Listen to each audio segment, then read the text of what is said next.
And welcome back, friends. That's right. A lot of people kind of got a little disappointed when I decided to 86 the Digimon series. And to be honest, I think what I'm going to do is stick with the off-month schedule with the Digimon series. I will not be bringing back the Quirk series. I felt like I was starting to get, again, in that scenario where I was putting a little too much on my plate. I do like the Digimon series, but it's a different type of research process when it comes to it, and there's so many new Digimon that come out that are hard to keep track of.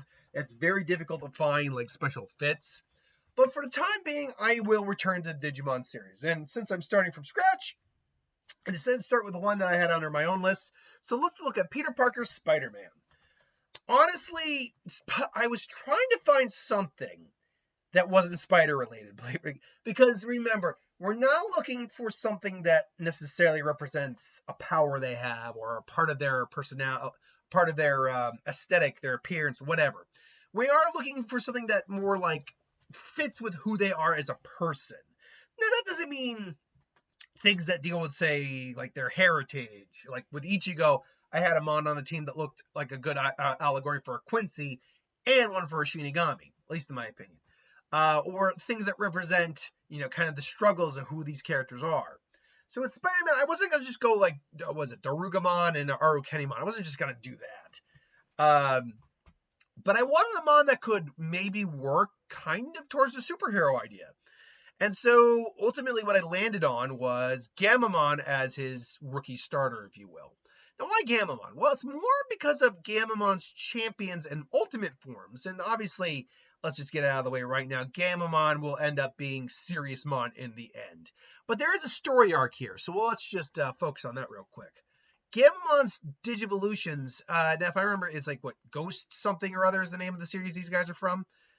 They're actually able to do something called slide Digivolution, where they can actually, if I'm not mistaken, go between like different champion or ultimate forms or whatever. They can basically, they slide. They still stay champions, but they slide if they need to. Now, Beetle Gammamon, this is one of his main ones. And there's a blue one too. I think the red one's a little bit better for this. A, it matches Peter's suit better, but B, if you're thinking of a Digimon partner to work with Spider-Man, you'd want something at least normally that's a bit of a more humanoid mon that can traverse the street,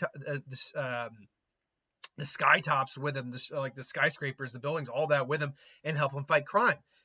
Beetle Gammamon and all the three other Gammamon, well, two of the Gammamon, one of them is like a Triceratops cannon thing, but this looks like a perfect representation of that. However, one of said Gammamons is not a friendly Gammamon. In fact, it is described as straight out evil. That would be Gallus Gammamon. Gammamon's also unique that all of his champion forms are also all called Gammamon. They just have a prefix in front of them. But this is described as being a bit of an evil Digimon.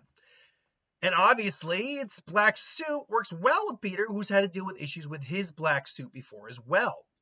And so I actually like these two very much, or this concept of the duality of Peter Parker and what he's had to deal with and what he ultimately would come out to be, which is the hero in the end. Let's do that one more time. The hero in the end, which is Seriousmon, who's a pretty cool looking Digimon. While I didn't watch this series, I do like Gammamon's design very much. And then, of course, you would also have the other duality issues dealing with, for example,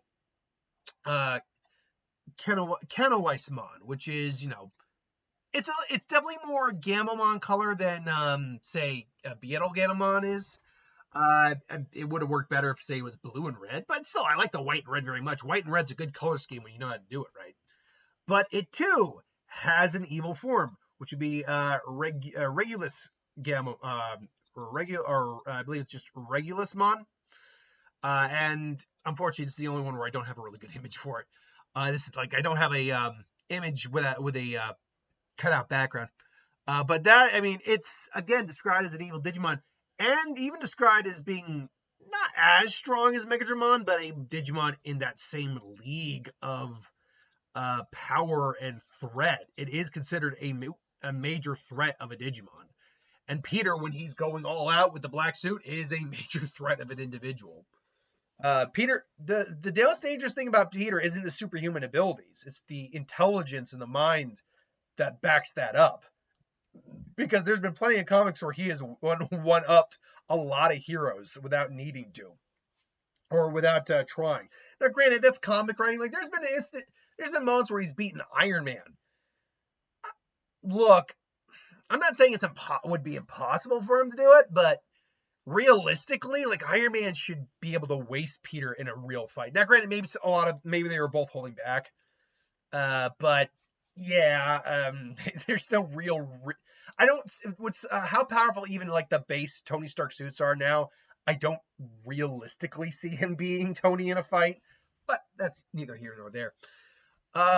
So yeah, ultimately, even though it's a standard Digivolution line, I do like it as a Digivolution line. I do think it works. So that is my thoughts. Let me know what you think. Thanks for watching. Hope you enjoyed. Like, comment, share, subscribe. And yeah, at least for the time being, we're back with the Digimon series. We'll see how long I decide to go with it. Until then, thanks for watching. Hope you enjoyed, and I'll see you later.